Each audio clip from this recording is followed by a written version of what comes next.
హరి ఓం.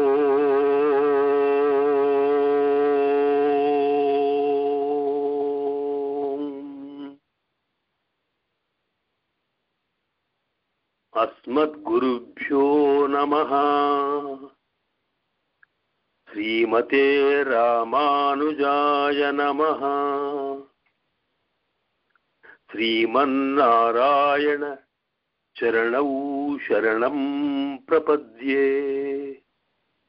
శ్రీమతే నారాయణాయ నమః. ఓం. ఆళ్వార్ ఎంబెరుమానార్ జీయరు తిరువడిగళే శరణం. యస్తుతిం యతిపతి ప్రసాదినిం వ్యాజహార యతిరాజవింశతిం తం ప్రపన్నజనచాతకాంబుదం నౌమి సౌమ్యవర్యోగి పుంగవం. శ్రీమాధవాంఘ్రిజలజద్వయ నిత్యసేవా ప్రేమావిలాసయ పరాంకుశ పదభక్తం కామాదిదోషకర్మాత్మపదాశ్రితానాం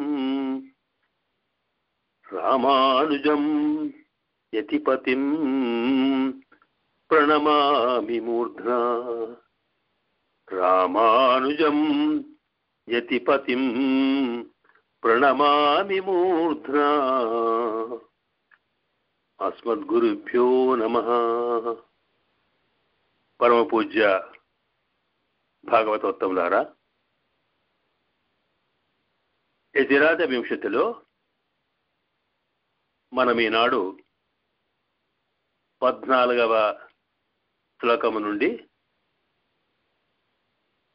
అందులో మనకు మనవాల మహామునుడు కృప చేసినటువంటి విశేషాల్ని సేవించే ప్రయత్నం చేస్తాం. శ్రీమన్ మనవాల మహామునుడు భగవద్ రామానుజుల వారికి శరణాగతి చేస్తూ ఉన్నారు అనే అంశాన్ని మనం సేవిస్తూ ఉన్నాం. పరమాత్మకు శరణాగతి చేసే బదులుగా ఆచార్యునికి శరణాగతి చేయడంలో ముఖ్యమైన అర్థం ఆచార్యుని అభిమానం పొందడమే. ఆచార్యుని అభిమానం అంటే ఆచార్యుడు మనను అభిమానించడం, లేదా దానికోసం ఆచార్యుని యొక్క ప్రేమ, కరుణ, అభిమానం మనం పొందడం కోసం ఆచార్యులకు చేసే సేవ ఆచార్య అభిమానం అంటాం. మన సంప్రదాయంలో మనం మరొకసారి గుర్తు చేసుకోవాలి, పరమాత్మ యొక్క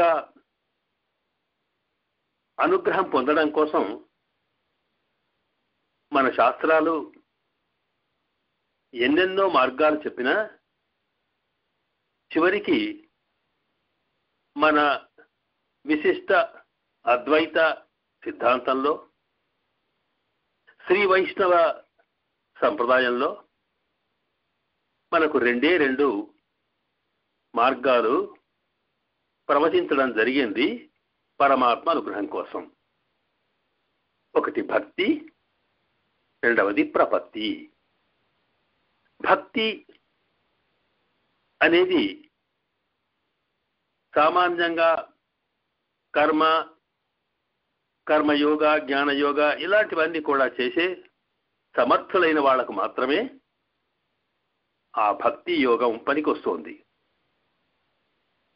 అంతేకాదు, ఆ భక్తి అనేది మనము స్వయంగా చేసే సాధన. మరి ఆ సాధన అంటే పరమాత్మను పొందడం కోసం మనం చేసే ప్రయత్నం అన్నమాట. మనము ఈ రోజుల్లో చేస్తున్న భక్తి అయితే ఉందో అది వాస్తవమైన భక్తికి ఏదో కొంత మాత్రమే. శాస్త్ర ప్రకారం భక్తి అంటే ముందు ఆచార్యుని ఆశ్రయించాలి, పరమతత్వం తెలుసుకోవాలి, ఆ తర్వాత ఆత్మతత్వం తెలుసుకోవాలి, ఆత్మ పరమాత్మల కూడా సంబంధం తెలుసుకోవాలి. ఆ తెలుసుకున్న తర్వాత దాన్ని మన మనసులో పెట్టుకొని ఇంద్రియ నిగ్రహం చేసి కేవలం మనసంతా కూడా పరమాత్మ మీదనే ఉంచి నిరంతరం ధ్యానం చేస్తూ మరొక విషయం మీద ఆలోచన చేయకుండా జీవితాంతం ఇలాగే చేస్తూ ఉంటే అది భక్తి యోగం అవుతుంది. అదంతా మనం చేయలేకుండా ఏదో కొంత చేస్తున్నాం అనుకోండి, అది వాస్తవమైనటువంటి భక్తికి కొంత మాత్రమే. అందువల్ల అది మనము చేసే సాధనం వల్ల వచ్చేదే తప్ప పరమాత్మ తాను తలచుకుంటే మనం చేసే సాధనను ఒప్పుకోవచ్చు, అనుగ్రహించవచ్చు. కాకపోతే ఆ సాధనను తాను ఎంత చేసినా అంగీకరించకపోవచ్చు. అంటే అర్థమేంటి? మనం ఎన్ని ప్రయత్నాలు చేసినా ఆ ప్రయత్నాలు ఫలించాలనుకుంటే పరమాత్మ యొక్క అనుగ్రహం కావాలి, వాడి దయ కావాలి, వాడి సంకల్పం కావాలి. మరి వాడి సంకల్పం లేకపోతే మన సాధన ఫలించనప్పుడు విపరీతమైనటువంటి శ్రమలతో కూడుకున్నటువంటి ఆ సాధన భక్తి అనేది అంటున్నాం. అదే దాన్ని ఉపాసన ధ్యానం అంటాం శాస్త్రంలో. కనుక అది మనకు ఫలిస్తుందో లేదో కనుక దానికి బదులుగా సాక్షాత్తు సర్వేశ్వరుని కృపనే కావాలనుకున్నప్పుడు వాడినే పట్టుకుంటే సరిపోయింది కదా, వాడినే ప్రార్థిస్తే సరిపోతుంది అంటారు మన వాళ్ళు. సాధన ఫలిస్తుందా ఫలించకపోదా అనడానికి మనకు పురాణాలు చెబుతున్నాయే. పాపం యశోదమ్మ కృష్ణ భగవానుణ్ణి తన కన్నయ్య అనుకొని తాను ఆయన చేసిన దుడుకుతనానికి శిక్షించడం కోసం ఆయనను రోటితో కట్టేయాలని ప్రయత్నం చేసింది కదా. ఆ ప్రయత్నంలో ఆయన దొరికాడా? ఎక్కడో పరిగెత్తిపోయినాడు, అయిపోయింది. ఆయనను పట్టుకుందామని యశోదమ్మ కూడా ఆయన వెంబడే పరిగెత్తింది. అది మనకు తెలుసు. పరిగెత్తింది ఎంత పరిగెత్తినా ఆ కన్నయ్య దొరకడే. పోనీలే, ఇప్పుడు కాకపోతే మళ్ళీ వస్తాడు అని వదిలేసి వద్దామనుకుంటే ఆయన అందనట్టు దూరంలోనే ఉన్నాడు. కేవలం 2 అంగుళాల దూరంలోనే ఉంటున్నాడు చేతికి. ఇక ఒక అడుగు వేస్తే దొరుకుతాడు కనుక ఎందుకు వెళ్ళిపోవాలి అనుకొని మళ్ళీ ప్రయత్నం చేస్తుంది యశోదమ్మ. ఆయన ఎప్పుడూ 2 అంగుళాల దూరంలో ఉంటున్నాడు, కానీ దొరకడు. పాపం పరిగెత్తి ఆమె అలసిపోయి చెమటలు పట్టి దమ్మొస్తూ ఉంటే ఇక కదలలేని స్థితిలో కనిపిస్తున్నటువంటి స్థితిలో పాపం ఆ కన్నయ్య ఒకసారి వెనకకు చూశాట తల్లి వైపు. ఒకసారి చూసి అయ్యయ్యో నా కోసం ఇంతగా మా అమ్మ బాధపడుతుందే అని ఆగిపోయినాడట. ఆగిపోయిన తక్షణమే ఆయన చేతి పట్టుకుంది ఇవే. పట్టుకోవడమే కాదు, యది శక్నోసి గచ్చత్వం అతి చంచల చేష్టిత. విష్ణు పురాణం అంటుంది, ఏమయ్యా కదులుతున్నావు, పోతున్నావు, ఇక ఇప్పుడు ఎట్లా పోతావు పో. యది శక్నోసి గచ్చత్వం అతి చంచల చేష్టిత. ఏవయ్యా కదులుతున్నావు, పరిగెత్తున్నావు, ఉరుకులాడుతున్నావు, ఇకెప్పుడు వెళ్తా పట్టు చూడు అని చేతి పట్టుకుని తాను లాక్కొచ్చిందట. ఇది యశోదమ్మ చేసిన ప్రయత్నం. కృష్ణుణ్ణి పట్టుకోవడం కోసం. ఇందులో యశోదమ్మ చేసిన ప్రయత్నం వల్ల కృష్ణుడు దొరికాడా, లేక కృష్ణుడే అయ్యో అనుకొని ఆగిపోయినాడా అని ఆలోచిస్తే యశోదమ్మ చేసిన సాధన అది కృష్ణుని మనసును కరిగించింది తప్ప కరిగించకపోతే దొరికేవాడు కాదు.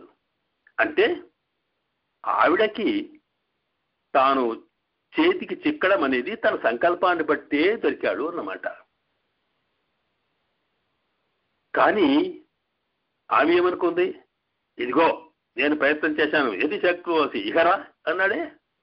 ఇది మన పరిస్థితి. మనం ఎన్నో రకాల సాధనాలు చేస్తాం పరమాత్మను పట్టుకోవడం కోసం. ఆ సాధనాలు పడుతుంటే మన శ్రమను చూడలేక దయామయుడైన పరమాత్మ మనసు కరిగి సంకల్పించి ఒకవేళ లభిస్తే మనం ఏమనుకుంటాం, నేను ప్రయత్నం చేస్తే, నేను సాధన చేస్తే, నేను తపస్సు చేస్తే నాకు పరమాత్మ లభించాడు, నాకు మంత్రం సిద్ధించింది, నేను ఉపాసకుణ్ణి అనేటువంటి భావన మనకు కలుగుతోంది. కానీ వాస్తవానికి మన పూర్వులు చెప్పిన మాట ఏంటి, అసలు రహస్యము మన సాధన కాదయ్యా, ఆ స్వామి యొక్క సంకల్పం మాత్రమే. స్వామి సంకల్పమే మనకు అతనిని దొరికేట్టుగా చేసినప్పుడు ఆయన సంకల్పాన్నే ప్రార్థిస్తే సరిపోతుంది కదా. దానికి ఇవన్నీ ఏమిటి అని మన వాళ్ళు, సరే ఒక మాట ఉంది, మనము చైతన్యం కలిగిన జీవులం కనుక ఏదైనా పని చెయ్యదు ఊరుకోలేం కనుక ఒట్టి జడ పదార్థం కాదే, మనం ఒట్టి రాయి రపరం కాదే, ఆలోచన ఉంది, బుద్ధి ఉంది, ప్రయత్నం చేయాలని తొందరపాటు ఉంది. కనుక అది ఆ తొందరపాటు ఆ ప్రయత్నం వల్ల తమకు తృప్తి కలిగేంత వరకు ఏదో చెయ్యనిలే అని శాస్త్రాలు చెప్పాయి. అందువల్ల శాస్త్రాలు చెప్పినటువంటి సాధన తప్పేం కాదు. కానీ అవి నువ్వు ప్రయత్నం చేయగా చేయగా ఆయన ఇష్టం ఉంటే వస్తాడు, లేవట్లేదు అనేది అసలు వాస్తవమైన అంశం. కనుక మన వాళ్ళు ఏం చెప్పారు, ఈ భక్తి అనేటువంటి తత్వము అందరికీ లభించేది కాదు, శక్తివంతులు చేయగలిగితే చేయనీయండి అని ఆ మార్గాన్ని చూపించి, మరి ఏం చేయాలి, ఏమీ లేదు స్వామి, నీవు తప్ప నాకు మరొకటి లేదయ్యా, నీవు నన్ను ఎలాగైనా రక్షించు అని ఆ స్వామిని ప్రార్థించడమే దాన్నే ప్రపత్తి అన్నారు. కనుక ఇలా మనస్ఫూర్తిగా స్వామి మీద విశ్వాసం ఉంచి ఆయనను మనము ప్రార్థించడము, రక్షించమని కోరడం ప్రపత్తి అయినప్పుడు చేయగలిగే వాళ్ళకి శాస్త్రం చెప్పినట్టుగా భక్తి యోగం చేయండి, దానివల్ల స్వామి కృప రావచ్చు. కానీ అంతకన్నా ఎక్కువగా అవన్నీ మనం చేయలేం కనుక హాయిగా 2 చేతులు జోడించి స్వామి యొక్క త్రిపాదాలను తలుచుకొని, స్వామి నీవు తప్ప మరొకటి లేదని మనసారా భావించండి, ఆ స్వామి కృప వస్తుంది. కనుక మనకి ప్రపత్తి అనేది ప్రధానం అంటూ మనకు మార్గంలో, మన సిద్ధాంతంలో భక్తి ప్రపత్తులు రెండింటికీ అవకాశం ఇచ్చారు. కానీ మన ఆళ్వారాజులు ప్రపత్తినే చెప్పారు, అందరికీ ఉపయోగపడే పద్ధతి కాక ఇంకేంది కనుక. అసలు మనం ఎంత సమర్థులం ఈ పని చేయడానికైనా, మనకున్న శక్తి సరిపోదే పరమాత్మ అనుగ్రహం రావడానికి. కనుక ప్రపత్తి శరణాగతి అంటామని దాన్ని, అది చేయమన్నారు. అది మన పూర్వాచార్యుడు కూడా మహాసిద్ధాంతకర్త అయినటువంటి వాడు నాథమునుడు యోగాన్ని చేశారు. ఆ తర్వాత ఉండేటువంటి యామునాచార్యుడు కానీ ఆ మిగతా భగవద్ రామానుజుల వరకు, ఆ తర్వాత మన వాళ్ళంతా కూడా శాస్త్రం చెప్పినట్టుగా ఎన్ని చెప్పినా చివరికి ప్రపత్తే చేసినారు. ఎందుకంటే మన అందరికీ ఉపయోగపడే పద్ధతి వారు కూడా ఆచరించాలి కనుక ఈ ప్రపత్తి అనేది పరమాత్మ యొక్క మనసును కలిగించే అవకాశం ఉంటుంది. కనుక సాధారణంగా భగవంతుని పొందడం కోసం అందరికీ ఉపయోగపడేటువంటి ఉపాయం ప్రపత్తి అని మన పెద్దలు చెప్పారు. సరే, అది విన్నాం మనం. ఆ ప్రపత్తి అనేది పరమాత్మ విషయంలో చేసినా అది కూడా ఒకసారి ఫలిస్తుందో లేదో కనుక మనము పరమాత్మ విషయంలో చేసే ప్రపత్తిని ఆచార్యుల దగ్గరనే చేస్తే మనం తప్పకుండా భగవత్కృప ఆచార్యుడి యొక్క పురుషకారంతో వారి దయతో లభిస్తుంది అనే సిద్ధాంతాన్ని మనకు చెప్పి మనకి ఇతిరాజవంశత్తులో ఆచార్య అభిమానం పొందడము, అందుకోసం మనం ఆచార్య ప్రపత్తి చేయాలి. ఆచార్యుల అభిమానం పొందితే చాలు మనకు అన్ని రకాల పరమాత్మ అనుగ్రహం ఆచార్య అనుగ్రహం కలుగుతోంది అని సిద్ధాంతం చెబుతూ ఈ ప్రపత్తి చేసే పద్ధతిలో 2 అంశాలు ప్రధానం అనుకుని విన్నాం మనం. ఒకటి అకించన, రెండవది అనన్య గతి. స్వామి, నిన్ను సేవించడానికి నా దగ్గర ఏ రకమైనటువంటి ఉపాయం లేదు, ఏ సాధన లేదు. మరి నీవు తప్ప నన్ను కాపాడేవారు, నాకు ఫలాన్ని అందించేవారు మరొకరు లేరు అని అనన్య గతి, అన్యుల యొక్క గతి లేదు, ఇంక వేరే అన్య గతి, వేరే సాధన, వేరే మార్గము, వేరే ఉపాయం, వేరే ఫలము లేదు అని చెప్పడం అనన్య గతి అంటాం. ఇది ఆచార్యుల విషయంలో కూడా అంతే. అకించన అనన్య గతి ఏం చెప్పుకోవాలి. చెప్పుకునే సందర్భంలో నాకేమి లేకపోవడమే కాదు, నేను ఎన్నో పాపాలు చేశాను. పరమాత్మ అనుగ్రహమో ఆచార్య అనుగ్రహమో రాకుండా ఎన్నెన్నో దోషాలు చేశాను స్వామి అని అకించన అని చెబుతూనే మనకుండే దోషములన్నిటి కూడా మనస్ఫూర్తిగా పరమాత్మను ఆశ్రయిస్తే, పరమాత్మ విషయంలో శరణాగతి చేస్తే పరమాత్మ ముందు, లేక ఆచార్యుల ముందు శరణాగతి చేస్తే ఆచార్యుల ముందు చెప్పుకోవాలి. ఎందుకు చెప్పుకోవాలంటే మన స్థితిని, మన దీన స్థితిని, ఎట్టి పరిస్థితుల్లో మనం బాగుపడేటువంటి స్థితి లేకపోవడం వల్ల దాన్ని చూచి మనసు కరిగి ఆచార్యుడైనా పరమాత్మ అయినా మనను రక్షిస్తాడు అనే విశ్వాసంతో మనకున్నటువంటి దోషాలను చెప్పడం జరుగుతుంది.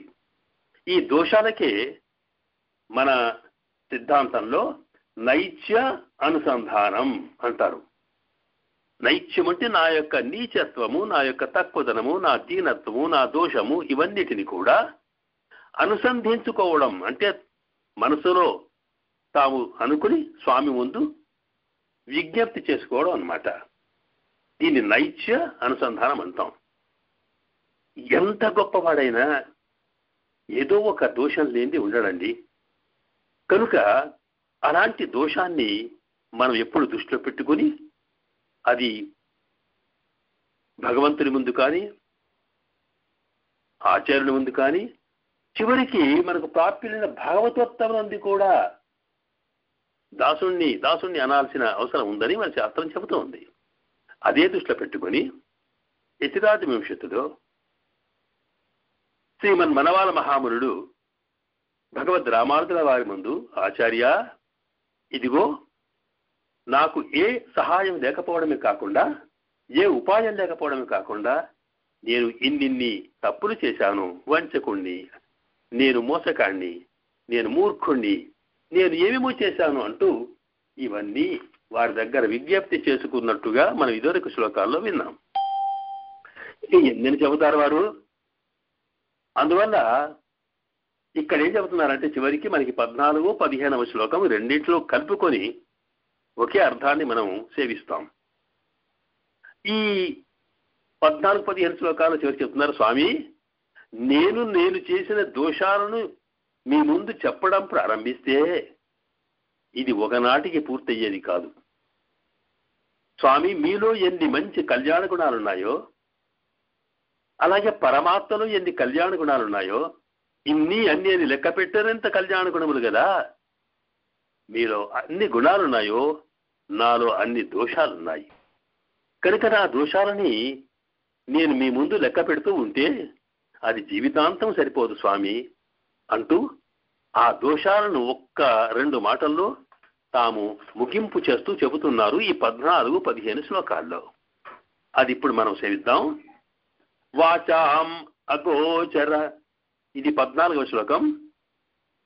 వాచామగోచర మహాగుణ దేశికాగ్ర్య, వాచామగోచర మహాగుణ దేశికాగ్ర్య కూరాధినాథ కథిత అఖిల నైత్యపాత్రం.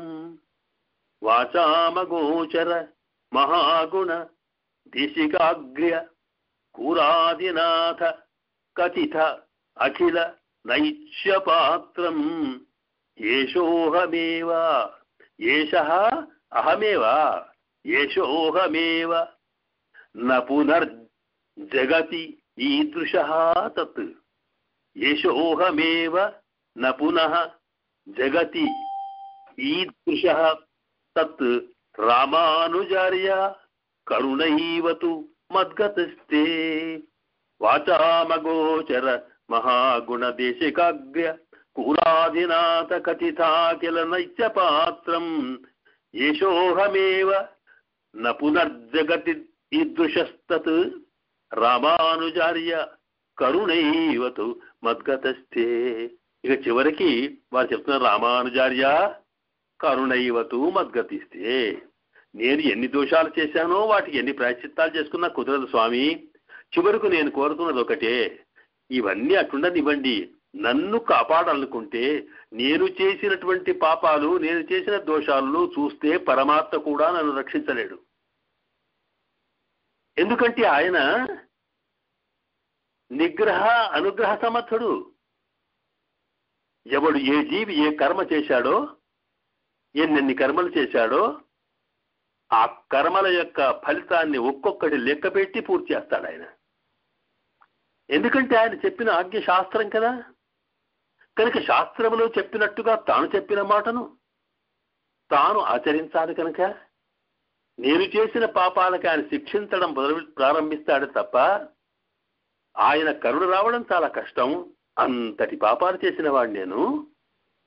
కనుక ఇక స్వామి ఆ పరమాత్మ నన్ను క్షమించడు, కానీ కేవలం దయార్థ సింధువు కరుణామూర్తి అన్నటువంటి ఆచార్యులు మీరు మాత్రము నన్ను కరుణతో చూడవచ్చు, చూస్తేనే నేను కాపాడబడతాను. కనుక ఇక నన్ను కాపాడేది ఏ ఉపాయం కాదు. ఏటది? కరుణైవతు మద్గతిస్తే. మద్గతి, నా గతి, నేను పొందవలసినటువంటి మంచి కావాలనుకుంటే తే కరుణ, దేవరవారి యొక్క దయ తప్ప ఇంకే లేదు స్వామి. అంటే ఏదో పోనీలే అని వదిలేసి, అయ్యో వీడు ఇంత బాధపడుతున్నాడే. దయ అంటే పరదుఃఖ దుఃఖిత్వం, దుఃఖ అసహిష్ణుత్వం. అయ్యో వీడు ఇంత శ్రమపడుతున్నాడే, వీడిని ఎట్లయినా బాగుపరచాలనే మనసు మీకు ఉంటుంది. కనుక నేను చేసేదాన్ని దృష్టిలో పెట్టుకోకుండా నాకుండేటువంటి నీచత్వాన్ని, శ్రమను చూచి జాలిపడి మీరు నన్ను కాపాడాలి. నన్ను కాపాడమంటే మీరు నన్ను స్వీకరించి వీడు నావాడు కనుక వీడి పాపాలను దృష్టి పెట్టుకోకుండా రక్షించవయ్యా అని పరమాత్మతో నీవు పలకగలగాలి. నా వైపు నుంచి మీరు పురుషకారం చేసి నన్ను కాపాడాలి స్వామి, అంతకన్నా వేరే నాకు మార్గం లేదు అంటున్నారు ఇక్కడ. అంటే ఆచార్యుని యొక్క అభిమానం, ఆచార్యుని యొక్క దయనే మనను రక్షిస్తుంది అని దీని యొక్క తాత్పర్యార్థం. కనుక కరుణైవతు మద్గతిస్తే అని ఎందుకు అంటే ఇంకా తాము చేసిన ఏమేమి నీచ పనులు ఇక్కడ చెబుతున్నారు. ఇక్కడ వాచామగోచర మహాగుణ దేశికగ్ర కూరాదినాథ కథితేకిల నైత్య పాత్రం. ఇదిగో ఇంతకన్నా ముందు మన పూర్వాచార్యుడైన యామునాచార్యుల వారు, అలాగే భగవద్ రామానుజుల తనను ఆశ్రయించినటువంటి మహాపండితుల విద్వాంసులైనటువంటి కూరత్తార్వాన్ కూరేశులైన వారు, అలాగే వారి యొక్క తిరుకుమారులైన పరాశర భట్టర్ వారు, ఈ పూర్వాచార్యులంతా కూడా తాము పరమాత్మ ముందు శరణాగతి చేస్తూ తమకున్నటువంటి నైత్యానుసంధానం చేశారు. అంటే తమకున్న దోషాల్ని వారికి విజ్ఞప్తి చేశారే వారి వారి స్తోత్రాల్లో. వారు ఎన్ని రకాల తమకు ఉన్నటువంటి ఈ దోషాలు మాకున్నవి చెప్పుకున్నారో పరమాత్మ ముందు వారు చేసిన స్తోత్రాల్లో, అవన్నీ వారికి లేవు స్వామి, నన్ను దృష్టిలో పెట్టుకొని చేసినారు వాళ్ళు. కనుక నా దోషాలు చెప్పాలనుకుంటే ఇదిగో మన పూర్వాచార్యుడు చెప్పినటువంటి దోషాలున్నాయే వాటన్నిటికీ నేనేనండి ముఖ్య పాత్రను, నేనేనండి దానికి ఉదాహరణను, నేనేనండి అన్ని రకాల వాడు చెప్పిన నైత్యం ఉన్నవాడిని అని చెబుతూ ఇక్కడ ముందుగా కూరాధినాథ, ఇక్కడ ఆ కూరేశుల వారి యొక్క వైభవాన్ని ఇందులో ఈ శ్లోకంలో చెబుతున్నారు. కూరాధినాథులట వారెవరు? వాచాం అగోచర. వారు దోషాలు చెప్పుకుంటే ఇవి నావి తప్పు, ఇన్ని రకాలు జరిగింది చెప్పుకుంటే నిజంగా వారు అలాంటి వారా? కాదే. వారికి వారి యొక్క కళ్యాణ గణములు ఎలాంటివో తెలుసా? వారు దేశికాగ్రుడు, ఆచార్యులలో ముఖ్యమైన వారు. వారి యొక్క కళ్యాణ గణములు వాచాం అగోచర అంటే నిజంగా కూరేశ్వర వారి యొక్క, కూరత్తాడు వారి యొక్క కళ్యాణ గుణములు చెప్పడానికి పూనుకుంటే అవి నోటితో చెప్పడానికి కూడా వీలుడేనంతగా నోటికి మాటలకు మించినటువంటి కళ్యాణ గుణములు కలవారు వారు. పరమాత్మ కథ, పరమాత్మ యొక్క ఉపనిషత్తు పరమాత్మ కళ్యాణ గుణపూర్ణుడు అని చెబుతూ ఒక్కొక్క గుణాన్ని వివరించాలని ప్రయత్నం చేస్తూ పోయిందట. అందులో ప్రధానంగా పరమాత్మ ఆనంద స్వరూపుడు కనుక ఆయన యొక్క ఆనందం అనేది ఎట్లా ఉంటుంది, భగవద్ ఆనందం ఎట్లా ఉంటుంది చెప్పడం కోసం ప్రయత్నిస్తే ఆనందవల్లి అనేటువంటి ఉపనిషత్ భాగాల్లో చెబుతారు. యతో వాచో నివర్తంతే అప్రాప్య మనసా సహా. ఆ ఉపనిషత్తు కూడా ఆ స్వామి యొక్క కళ్యాణ గుణాల్లో ఒక్క ఆనందం అనే గుణాన్ని ఇట్లా ఉంటుంది ఇట్లా ఉంటుందని వివరించడానికి పోయినట మాటలకు అందలేదట.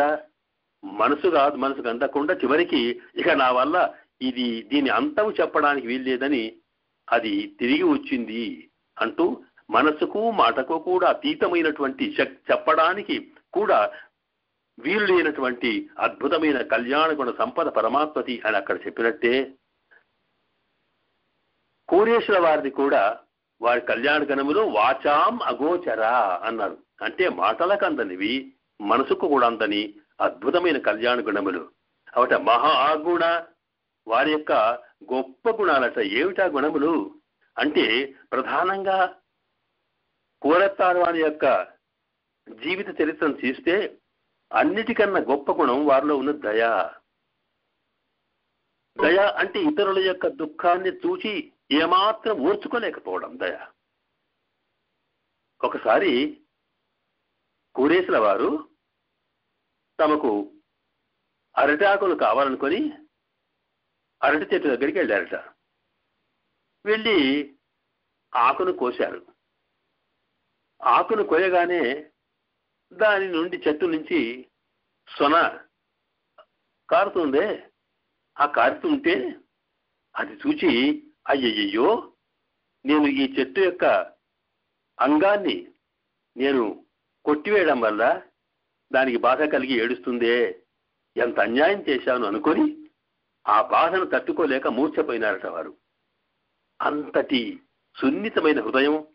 అంటే మనుషుల మీదే కాదు, పనికి సామాన్యమైన చెట్టు గుట్ట పుట్టలో కూడా వాటికి ఏమాత్రము బాధ కలిగినట్టు తనకు అనిపించిన మనసు కరిగిపోయే లక్షణం మహాగుణము దయ కూరేశులది. అసలు వారికి భగవద్ రామానుజుల వారికి దోషం చేసి, అలాగే పెరియనంబి వారి యొక్క పరోపదానికి కారణమై రామానుజుల వారు తాము స్థిరంగా వదిలిపోవలసిన స్థితి వచ్చి, అలాగే తమకు కళ్ళు పోవలసిన స్థితి వచ్చి ఉన్నట్టు చేసినటువంటి అక్కడ కులోత్తంగ చూడుడనే మహారాజు యొక్క ఆస్థానంలో ఉన్నటువంటి నాలురాన్ అనేటువంటి వాడు మహా దుర్మార్గం చేసినటువంటి స్వామిని కూడా చివరికి కోరేశ్వర వారు వరదరాజస్వామి ముందు నిల్చొని ప్రార్థిస్తూ నీకేం కావాలని అడిగితే మొదట ఆ నాకు ఎంతటి పరమపదం కృప చేయడానికి ప్రయత్నం చేస్తావో నన్ను నాకు అపకారం చేసినటువంటి ఆ నారూరానికి కూడా ముందుగా నీవు పరమపద ఇవ్వాలి స్వామి అని కోరారట. చూచారా, శత్రు విషయంలో కూడా దయగలవాడు కనుక ఆయనకి మహాగుణము.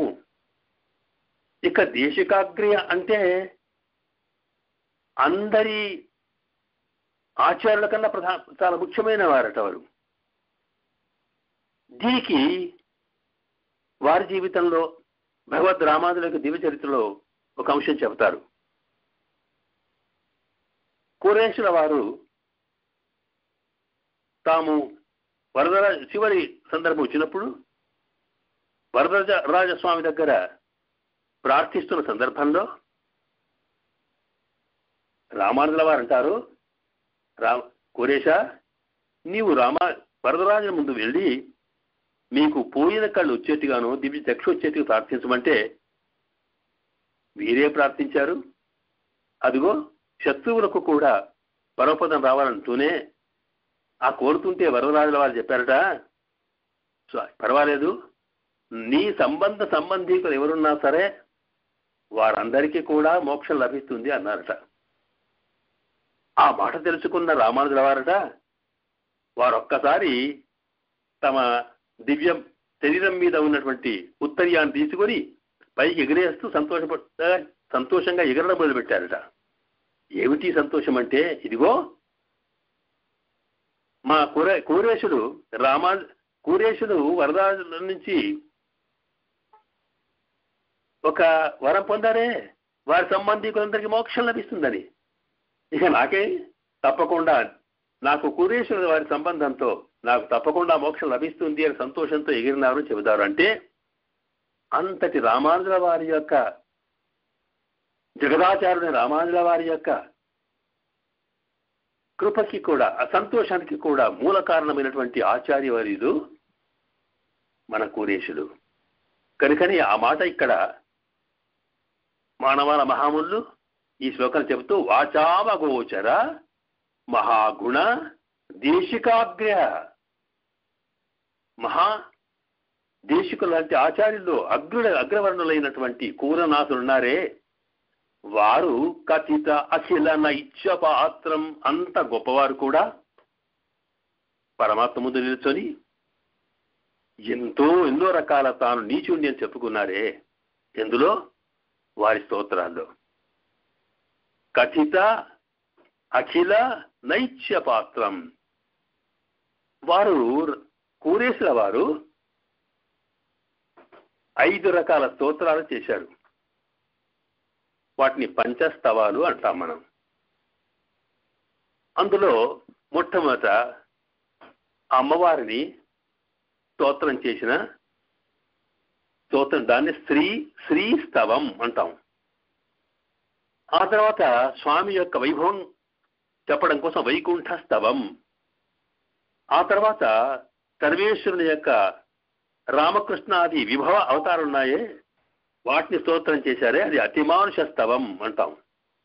ఆ తర్వాత అర్చాస్వరూపంలో ఉన్న సుందరబాహ పెరుమాళ్ తిరుమాలించువరైలో వేయించేసి ఉన్న స్వామి యొక్క వారి వైభవాన్ని చెబుతూ వారు సుందరబాహుస్తవం అని ఇలాగ 5 స్తోత్రాలు చేస్తే అక్కడ శ్రీదేవి ముందైనా వైకుంఠనాథుని గురించి అయినా లేదా విభవ అవతారాల విషయంలోనైనా సాక్షాత్తుగా అర్చాస్వరూపంలో వెంచేసి ఉన్న సుందరబాహు పెరుమాళ్ ముందైనా వారు ప్రపత్తి చేస్తూ ఆ స్తోత్రాల్లో తమ యొక్క నైత్యాన్ని, తమకుండే దోషాల్ని అనుసంధించుకున్నారు.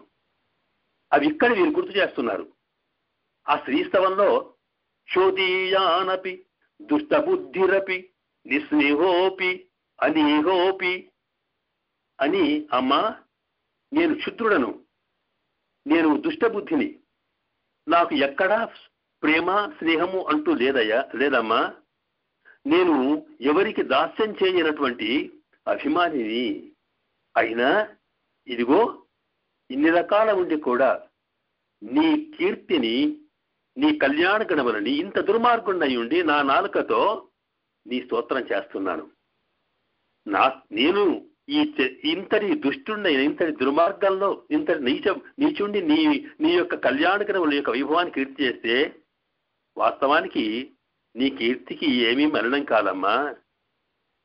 అది ఏదో నా తృప్తే జరుగుతుంది తప్ప, ఇదిగో నీకు తెలుసు కదా, గంగాదేవి అత్యంత పవిత్రమైంది. అందులో ఒక కుక్క తాను దాహం వేసి అందులోకి వెళ్ళి నీళ్లు తాగిందట. పనికిరాని ఒక శునకం పవిత్రమైన గంగా నదిలోకి వెళ్ళి మూతి పెట్టి తాగితే పవిత్రమైన గంగకు అపవిత్రత ఏర్పడిందా?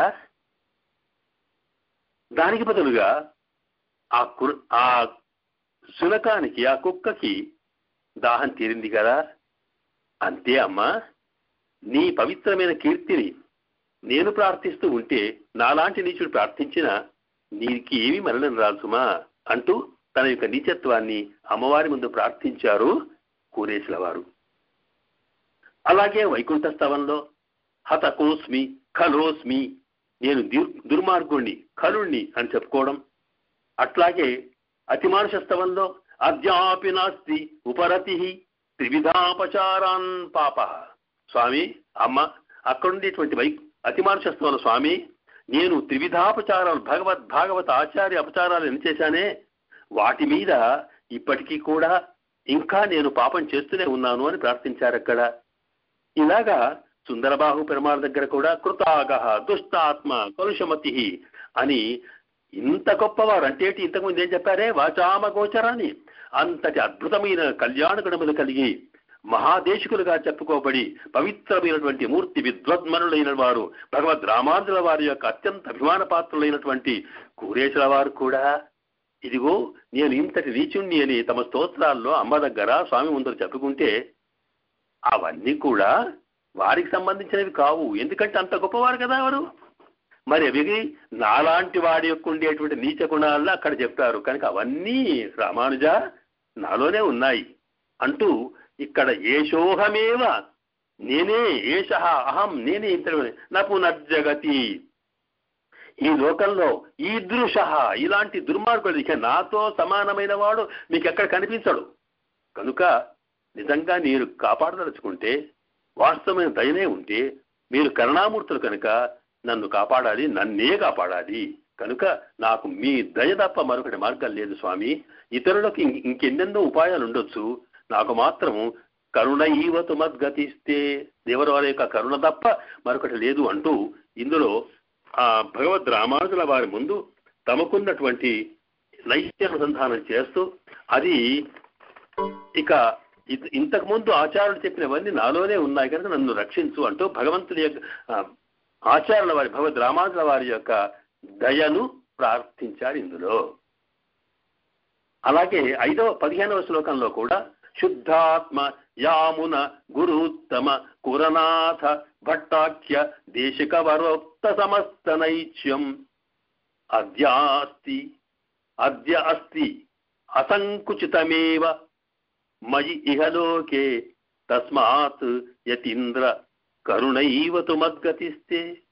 ఈ దీంట్లో కూడా యతీంద్ర కరుణైవతు మద్గతిస్తే, తే దేవరవారి యొక్క కరుణ దయ, కరుణైవ దయనే, ఇంకేది లేదు నా దగ్గర, కరుణైవతు మద్గతి నన్ను కాపాడేది మీ దయ మాత్రమే అంటూ ఈ 15వ శ్లోకంలో కూడా అదే మాటను వివరిస్తున్నారు. ఇంతకు ముందేమో అక్కడ కూరేశుల వారు అంత గొప్పవారయ్యుండి కూడా వివిధ స్తోత్రాలలో పరమాత్మ ముందు తాము చేసిన నైత్యమును, తాము చేసినటువంటి తమ యొక్క అపరాధాన్ని ఎలాగా వివరించుకున్నారో, ఆ అపరాధాలన్నీ నావే అని చెప్పుకున్నారో, అట్లాగే వారే కాదు అంతకుముందు యామనమునుడు, ఆ తర్వాత పరాశర భట్టరు వారు, వీరంతా కూడా అలాగే పరమాత్మ ముందు, అమ్మవారి ముందు తాము తమ యొక్క అపరాధాలని చెప్పుకున్నారే, ఆ అపరాధాలన్నీ కూడా నావేనండి, నా కోసమే వారు చెప్పారు తప్ప వారికి ఎక్కడుంది. ఎందుకంటే యామునమునుడు స్తోత్రరత్నం, యామునాచార్యుల వారు మనకు తెలుసు, మన భగవద్ రామానుజుల వారికి పరమాచార్యులు. అలాగే నాథమునులకు మనుమలు ఈశ్వరమునులకి కుమారులు, మహాపండితులు. అంతేకాకుండా అసలు మన శ్రీ వైష్ణవ సంప్రదాయానికి అన్ని రకాల పునాదులుగా ఉన్నటువంటి వారు కనుక నాథ యామునా మధ్యమాం అనేది మనకున్నటువంటి శ్రీ వైష్ణవ సంప్రదాయంలో ప్రధానమైనటువంటి పాత్ర వారిది. అలాంటి వారట స్తోత్ర రత్నంలో వారు పరమాత్మ ముందు నిలుచొని వారు చెప్పారు, స్వామి ఇదిగో అంటూ స్తోత్రపత్రం తమకుండేటువంటి నైత్యత్వాన్ని చెప్పుకున్నారు. ఆ చెప్పుకున్నటువంటి దాంట్లో అక్కడ ఏమన్నారు,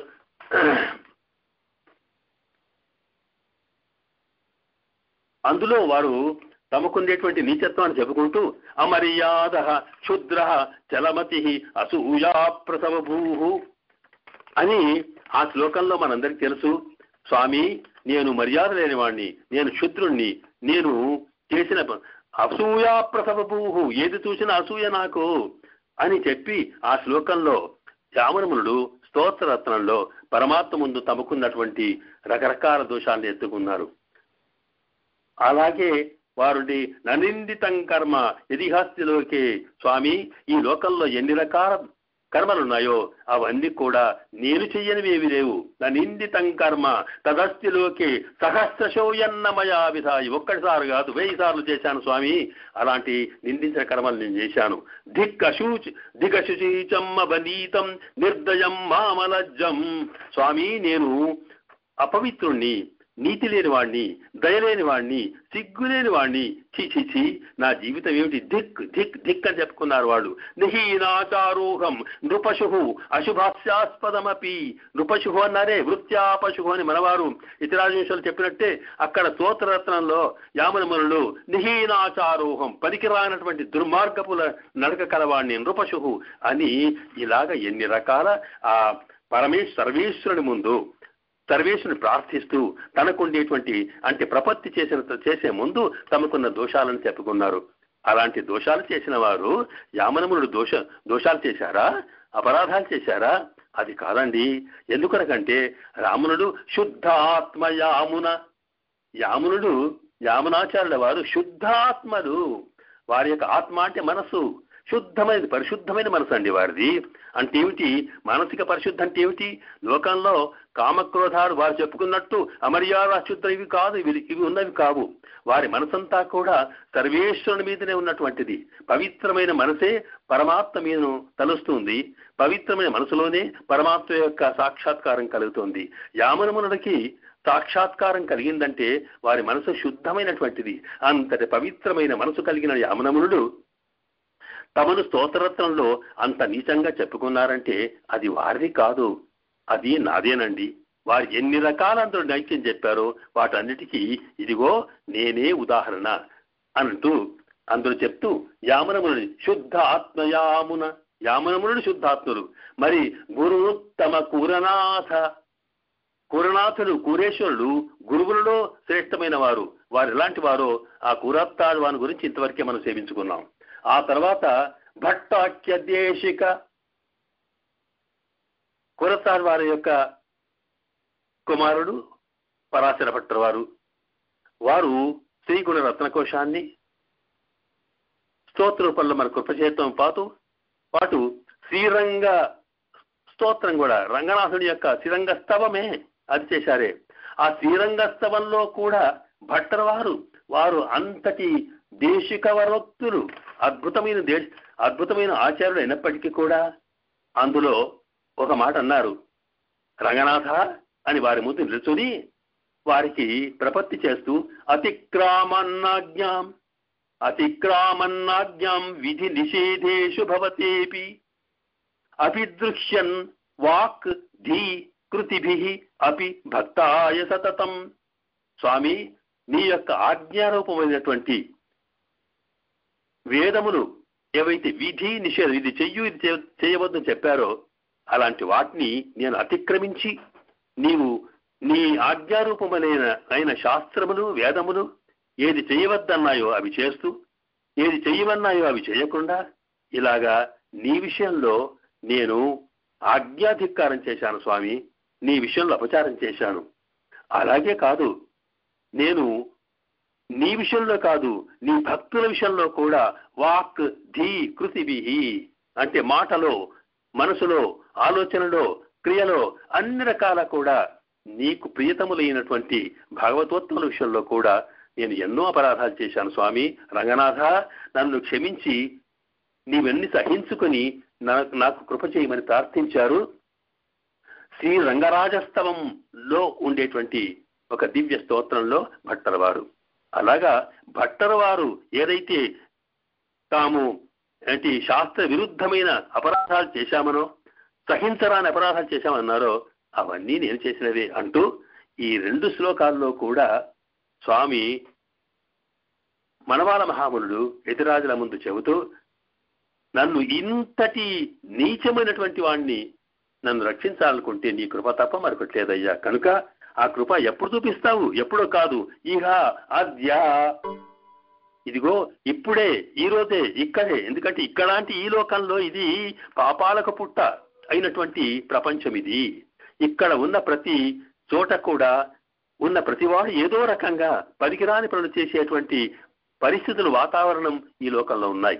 కనుక ఇలాంటి చోటనే నన్ను నీవు రక్షించాలి అంటూ, కనుక తస్మాత్ యతీంద్ర కరుణైవతూ మద్గతిస్తే, స్వామి నీ కరుణనే నాకు గతి కాని మరొకటి కాదు అంటూ వారు ఈ 15వ శ్లోకంలో కూడా చెప్పుకున్నారు. అంటే ఇక్కడ అర్థం ఏమిటి? దీనివల్ల వారు ఏం చెప్పదలుచుకున్నారు అంటే, యామనములలో, కూరత్తాడువారిలో, భట్టరవారో, ఈ పూర్వాచార్యులంతా ఏవైతే వారు తమలో ఉండేటువంటి దోషాలు అని చెప్పుకున్నారో అవి వాళ్ళ దోషాలు కావు, వారంతటి మహనీయులు.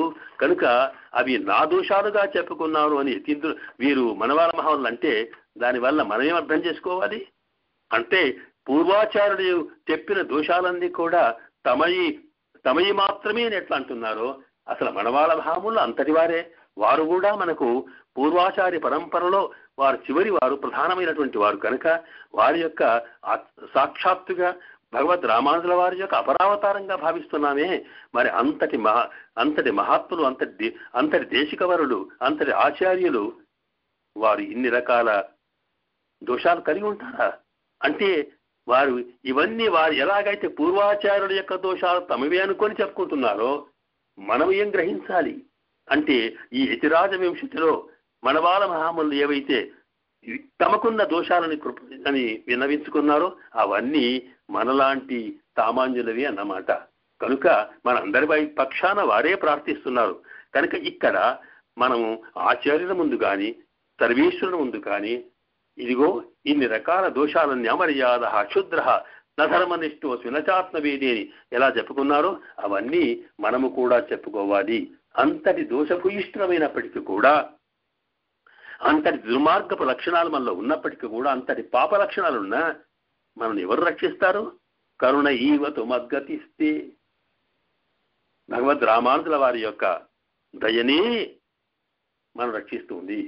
కనుక మనం చెప్పుకోవాల్సింది ఒకటే, ఎన్ని రకాల మనకి ఎన్న ఎవరితో పరిచయం చేసినా అడియేన్ రామానుజదాసన్, నేను ఎవరో కాదు రామానుజుల వారి యొక్క దాసుని అని చెప్పుకుంటే చాలు, మన దోషాలన్నీ పరమాత్మ తాను తీసేస్తాడు, కృప చేస్తాడని ఈ 2 శ్లోకాల్లో ఉండే విశేషాన్ని చెప్పారు. ఇక సరే, నా స్వామి మీ దయ కావాలన్నారే, మరి ఈ దయ వల్ల మీకు కావాల్సింది ఏమిటి? మీరు దేనికోసం నా కరుణ కావాలంటున్నారు అంటే, మనకు 16వ శ్లోకంలో చెబుతున్నారు. ఇంతకుముందు చెప్పిన అంశాలని ఇక్కడ వివరిస్తున్నారు. ఏమి లేదు స్వామి, నాలో 2 పనికిరాని గుణాలు ఉన్నాయని చెప్పామే. అంటే ఈ సంసారంలో ఉండేటువంటి రకరకాల సౌఖ్యాల కోసం మనసు దాని నుండి పరిగెత్తడం, దానివల్ల నేను పరమాత్మ మీదనో, ఆచార్యుల మీదనో, భాగవతోత్తమ మీదనో నాకుండే మనసును అక్కడ పెట్టుకోకపోవడం జరిగిందే. ఆ రెండింటిని మీరు కృప చేయండి. ఒకటి, నాకు ఈ సంసారంలో లీలమైనటువంటి మనసును మార్చండి. రెండవది, ఆ మారిన మనసు నేను భాగవత ఆచార్యుల యొక్క శ్రీపాదాల మీద ఉంచేట్టుగా చేయండి. ఈ రెండే ఇందులో కోరుతూ మనకు 16వ శ్లోకంలో ఈ మాట చెప్తున్నారు. శబ్దాది భోగ విషయారుచి, శబ్దాది భోగ విషయ రుచి అస్మదీయ నష్టాభవతు. స్వామి, శబ్దాదులు అంటే శబ్ద రూప స్పర్శ గంధ ఇవన్నీ ఉన్నామే, వీటిలో నా మనసు ఈ విషయాల మీద, ప్రపంచంలో ఉండే విషయాల మీద గొప్ప రుచి కలిగింది. ఇంతదాకా రుచి అంటే ఆసక్తి, దానితో ఇంట్రెస్ట్, దాని మీదనే మనసు ఉండడం. అలాంటి అస్మదీయ రుచి, ఇంతకాలం ఉన్న నా మనసులో ఉన్న రుచిని ఈనాడు నష్టాభవతు, అది పోవాలి. అది పోవాలంటే ఇక్కడేంటి, మీరు తీసేయాలి కాదు, అదే పోతుంది. ఆచార్యులను ఆశ్రయించగానే భగవద్గీతలో కృష్ణ భగవానుడు చెప్పాడే, అర్జున సర్వధర్మాన్ పరిత్యజ్య మామేకాం శరణం వ్రజ, అన్ని నన్ను శరణు చేస్తే అహంత్వా సర్వపాపేభ్యో మోక్షయిష్యామి అన్నారే. నేను సకల పాపముల నుండి తొలగిస్తాను అర్థం కాదట, అక్కడ చెప్పుకున్నారు మన పెద్దలు. పాపేభ్యులంటే నన్ను ఆశ్రయించిన తక్షణమే పాపములు నీ దగ్గర ఉండకుండా పరిగెత్తిపోతాయి. అవి సూర్యోదయం కాగానే చీకటి అదంతటదే పారిపోయినట్టుగా, లేదా ఒక గొప్పవాడి అంటే మహారాజుకు సంబంధం తెలవగానే వాడికి ద్రోహం చేసిన వాడు ఎలాగా పారిపోతాడో, అలాగే ఇక్కడ ఆచార్య మిమ్మల్ని సేవించగానే నాకున్నటువంటి ఈ శబ్దాది భోగముల రుచి పోవాలి, పోతోంది, నష్టాభవతు అంటే అర్థం అండి. అంటే ఏమిటి ఇక్కడ అంటే, ఇక్కడ సామాన్యంగా ఆచార్యులను సేవించడానికి బదులుగా ఉపాసన, ధ్యానము, ఇంకేవో రకరకాల పద్ధతుల ద్వారా పరమాత్మను సేవించే వాళ్ళకి ఎప్పుడు పోతాయంటే శాస్త్రం చెప్పింది అక్కడేంటి పుణ్య పాపే విధూయ నిరంజన పరమం సామ్యం ఉపైతి అని. ఎవరైతే భగవద్భక్తి చేస్తారో, ఉపాసన చేస్తారో, ధ్యానం చేస్తారో నిరంతరం, వాళ్ళ పరమాత్మ అనుగ్రహం కలిగినప్పుడు వాడు పరమాత్మ వీడిని ముక్తాత్మగా తను స్వీకరించబోతున్నప్పుడు ఈ ఉపాసకుని యొక్క, ధ్యానం చేసేవాడి యొక్క, సాధకుడిలో ఉండేటువంటి పుణ్య పాపాలను తాను తొలగిస్తాడట. ఎందుకంటే అవి ఉంటే పుణ్యమున్నా పాపమున్నా అనుభవించాలంటే ఏదో ఒక లోకంలో పుట్టాలి. పుణ్యం ఉంటే స్వర్గంలోనో, పాపం ఉంటే నరకంలోనో. మరి వైకుంఠంలో పరపదంలో చేరుకోవాలి, మళ్ళీ జన్మ లేకుండా ఉండాలంటే మాత్రం ఈ రెండు ఉండకూడదు. కనుక పరమాత్మ రెండు తీసేయాలంటే ఏం చేయాలి?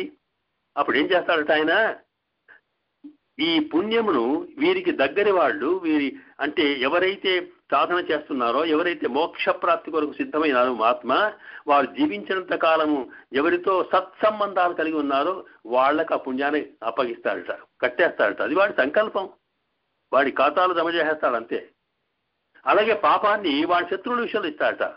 కనుక ఇద్దరికి పనిచేసి వీడికి పుణ్య పాపి విధూయ ఏమి లేకుండా చేసి అప్పుడు స్వీకరిస్తాడు అని ఎవరైతే ఉపాసన చేస్తారో, మిగతా సాధన చేస్తారో పరమాత్మను పొందడం కోసం, వాళ్లకుండే పుణ్య పాపాన్ని స్వామి తీసేసి ఆ రకంగా చేస్తాడు, ఇంకొకరికి ఇస్తాడు. అంటే వీడికి బదులు ఇంకొకరు అనుభవించాలి అన్నమాట. కానీ ఆచార్యుని ఆశ్రయించినప్పుడు ఇవి ఇతరులు అంటే తనకున్న బాధలను ఇతరులకు అప్పగించడానికి బదులుగా అవి చవి దొరకకుండా పోతాయట, ఎక్కడ అందకుండా. ఇది పరమాత్మను ఆశ్రయించడం కోసం, పరమాత్మ కోసం చేసేటువంటి ఉపాసనకి, సాధకునికి ఆచార్యుని ఆశ్రయించినటువంటి ప్రపత్తి చేసినటువంటి ప్రపన్నుడికి ఉండే తేడా ఇక్కడ. అందువల్ల ఆ దృష్టి పెట్టుకొని స్వామి నాకున్నటువంటి సకల పాపాలు నివృత్తి అయ్యేట్టుగా తాము చూడండి అని అంటూ, నష్టాభవతు ఇక భవద్దయయా. ఎట్లా పోతావి? భవద్దయయా, నీ కృప కలిగితే అవే పోతాయి. అందువల్ల నీ కృప యతీంద్ర, దయయా యతీంద్ర. మరి ఇది తీసేసాం, ఇది అనిష్ట నివృత్తి అంటాం. ఇక ఇష్టప్రాప్తి ఏంటి? ఏం కావాలి మనకంటే, తద్దాస దాస గణనా చరమావధౌయ, తద్దాస దాస గణన చరమావధౌయ, తద్దాసతైక రసత అవిరత మమాస్తు. నాకేం లేదు, ఇదిగో నేను ఎవరి సేవ చేయాలో చెప్పుకుంటున్నాడు. నేను మీకు దాసుని కావాల్సిన అవసరం కాదు. త్వద్దాస, పరమాత్మకి దాసుడు ఆచార్యుడైతే ఆచార్యునికి శిష్యులుంటారే, త్వద్దాస మీ యొక్క దాసులున్నారే వాళ్ళు, ఆ మీ యొక్క దాసులైనటువంటి భాగవతోత్తములు ఉన్నారే వాళ్లకు కూడా వాళ్ళని ఆశ్రయించిన శిష్యులు ఉంటారు, వాళ్ళ దాసులు. త్వద్దాస దాసగణన, వారికి దాసుల్లో ఉండేవాళ్ళు. చరమావధి, అలాగా ఎవరు దాసులు చెప్పుకుంటూ పోయితే అందరికన్నా మీ శిష్యుల కన్నా అందరికన్నా చివరికి నీ దాసులను లెక్క పెట్టుకుంటూ పోయితే చివరి వారెవరు ఉంటారో వారికి నేను దాసుడయ్యేట్టుగా చేయమన్నారు. తద్దాసతైకరసత, అలాంటి వారి విషయంలో నాకు దాసత్వం చేసేట్టుగా నా మనసును మార్చి నాకు ఆ కృప చేయండి అన్నారంటే అర్థమేంటి? ఇక్కడ మనము పరమాత్మ ప్రేమించేటువంటి పరమాత్మ అభిమాన పాత్రులైనటువంటి ఆచార్యులకు సేవిస్తే పరమాత్మ సంతోషం. మరి ఆచార్యులు సంతోషం కలగాలనుకున్నప్పుడు ఆచార్యులకు సంతోషం కలిగితే పరమాత్మ సంతోషం. మరి ఆచార్యులకు సంతోషం కలగాలంటే వారెవరినైతే అభిమానిస్తారో, వారిని ఎవరైతే కృప చూస్తుంటారో వాళ్ళను మనం సేవ చేస్తే వారికి ఆచార్యుల సంతోషం. మరి వాళ్ళను సేవ చేయాలంటే వారికి ఎవరైతే దాసులై ఉంటారో వారికి సేవ చేస్తే వారి దాసుల సంతోషం. ఇలాగా చూసుకోపోతే చివరికి ఎవరితో ఉంటారో వారికి మేము దాసులమై ఉంటే వీళ్ళందరికీ సంతోషం కలుగుతుందట. అందుకోసము ఆ కృప నాకు కలిగేట్టుగా దాసదాస చరమావధి దాసదాస అని చెబుతూ అందులో ఆ దాసత్వాన్ని నాకు కృప చేయమని ప్రార్థించారు. అంటే ఇందులో ఉండేటువంటి రహస్యం ఏంటంటే మనము భగవంతుని కన్నా ఆచార్యుడి కన్నా భాగవతోత్తములలో అత్యంతమైన వాళ్ళకన్నా మనము వారికే దాసులమే ఉండడం ముఖ్యం. అందువరకే అడియేం దాసహ అంటాం మనం. అది ఎందుకు అట్లాగంటే పరమాత్మ యొక్క కృప అది ఒక ప్రవాహం. ప్రేమ అనేది ఎప్పుడు కూడా పైకెక్కదు. ప్రవాహం, నీటి ప్రవాహం పైకి కిందికే పోతుంది. ఎలాగైతే అది మొదట ఉన్నటువంటి ప్రవాహంలో, నదీ ప్రవాహము ప్రారంభంలో మొదట ఉన్నప్పుడేమో చిన్నగా ఉంటుంది. అది ఎట్టెట్ట ముందుకు సాగుతుంటే అది విశాలంగా వెడల్పుగా అయిపోయి బ్రహ్మాండమైనటువంటి స్థితిలోకి వస్తుందో అలాగే పరమాత్మ యొక్క కృప కూడా అది ముందు వెళ్ళినా కొద్దీ అది అత్యంత విశాలంగా మారుతుందట. అంటే ముందు ఆచార్యుని మీద కృప, ఆచార్యుని యొక్క కృప వారి శిష్యుల మీద ఇలా వస్తూ ఉంటే చివరికి ఎవరైతే ఉంటారో వాళ్ళ మీద ఈ అందరి కృప వస్తుందట. అందువల్లే మనము సర్వేశ్వరుణ్ణి ఆశ్రయించేటప్పుడు మనకు ఉండేటువంటి ఆ గురు పరంపరలో మనం ఏవైతే 13 వాక్యాలు ఆచార్యుడు సమాచరణ తర్వాత శ్రీపాదతీర్థం పుచ్చుకునే ముందు 13 వాక్యాలు మనం అనుసంధిస్తామే. అందులో అస్మద్ గురుభ్యో నమః, అస్మత్ పరమగురుభ్యో నమః, అస్మత్ సర్వగురుభ్యో నమః అని పెట్టి శ్రీమతే రామానుజాయ నమః అని ఇలాగా ఒకటి పైకెళ్ళి అక్కడికి శ్రీ అయి నమః, శ్రీధరాయ నమః అని అంటామే. అంటే అర్థం ఏంటి? మన ఆచార్యుల నుండి ఒకటి చివరికి పరమాత్మ దాకా నమస్కారం చేస్తాం. ఎందుకు చేస్తామంటే ఆ పరమాత్మ నుండి శ్రీదేవి నుండి విశ్వక్సేనుల వారికి, విశ్వక్సేనుల నుండి శతగోపుల వారికి, శతగోపుల నుంచి ఇలాగా యామనమునుడికి, అక్కడి నుంచి ఒకరు వస్తుంటే భగవద్ రామానుజుల వారికి, ఆ రామానుజుల వారి కృప సర్వాచార్యుల మీద, సర్వాచార్యుల కృప మనాచార్యుల మీద, కలిగితే మనాచార్యుల కృప మన మీద వస్తుంది అన్నప్పుడు ఇలాగా మనం ఈ దృష్టి పెట్టుకున్నప్పుడు ఇంతమంది యొక్క కృప మన మీద కలగాలి అనే మనం 13 వాక్యాల్లో కృప చేస్తాం. ఇదే ఇక్కడ వారు కృప చేస్తూ దాసదాస చరమావధి దాసదాస అని చెప్పుకున్నారే. ఇది ఈ రకంగా పై 14-15 శ్లోకాల్లోనేమో వారి యొక్క భగవద్ రామానుజుల వారి యొక్క కృప కావాలని కోరడం, ఆ తర్వాత ఈ 16వ శ్లోకంలోనేమో ఆ కృప వారి యొక్క దయ వల్ల తమకు ఉన్నటువంటి ఒక ఇష్టం కానటువంటి అంటే పరమాత్మను పొందడానికి అడ్డంకులైనటువంటి ఈ భౌతిక సుఖాల మీద ఉండే తత్వాన్ని మార్చి ఆ తర్వాత వారి దాసదాస్ పరమాత్మకు సంతోషాన్ని కలగజేసేటువంటి భక్తుల దాకా కూడా మనకు ప్రేమ కలిగేట్టుగా చేయాలి. ఎందుకనకంటే స్వామి స్వయంగా చెప్పాడు. ఎందుకనకంటే నాకుండేటువంటి నా ప్రేమ అనేది తద్భృత్య పరిచారక అన్నట్టుగా నాకుండేటువంటి దాసుల మీదనే నాకు ప్రీతి ఎక్కువ అన్నాడిక. ఎందుకంటే నా భక్తులను మద్భక్త భక్తేషు ప్రీతి అధికామత అని చెప్పుకున్నాడు పరమాత్మ. నా భక్తులకు ఎవరైతే భక్తులుంటారో వారి మీద నా భక్తుల కన్నా, ఆ భక్తుల కన్నా చివరి భక్తులు ఎవరైతే ఉంటారో వాడి మీద నాకు అత్యంతమైన ప్రేమ అన్నాడు పరమాత్మ. అందువల్ల వాడికి కూడా మనం చివరమైతే ఆ ప్రేమ మరింత ప్రేమ అనేది కలుగుతోంది కనుక అలాగా మనం భాగవత దాసత్వాన్ని, ఆచార్య దాసత్వాన్ని మనం ఆశ్రయిస్తే తప్పకుండా పరమాత్మ యొక్క కృప కలుగుతోంది అనేటువంటి తత్వాన్ని మనకి 16వ శ్లోకంలో వివరించారు. ఆ తర్వాత మనకు 17, 18, 19, 20 శ్లోకాల్లో ప్రధానంగా 2 శ్లోకాలు అక్కడ ముఖ్యమైనవి. వాటి యొక్క తత్వాన్ని మనం రేపటి కాలక్షేపంలో ప్రవచనంలో సేవిద్దాం. ఇవి చాలా ముఖ్యమైనటువంటివి కనుక వాటిని ఇక్కడ మనం వివరించుకునే అవకాశం లేదు. రేపు వాటిని వివరించుకొని ఆ తర్వాత భగవద్ రామానుజుల వారికి రామానుజస్య చరణవు శరణం ప్రపజ్యే శ్రీమతే రామానుజాయ నమః అంటూ వారి కృపకు మనం ప్రార్థనలను కావాలని ప్రార్థిస్తూ రేపుతో మన ప్రవచనాన్ని ముగించుకుంటాం. ఓం స్వస్తి. జయ శ్రీమన్నారాయణ.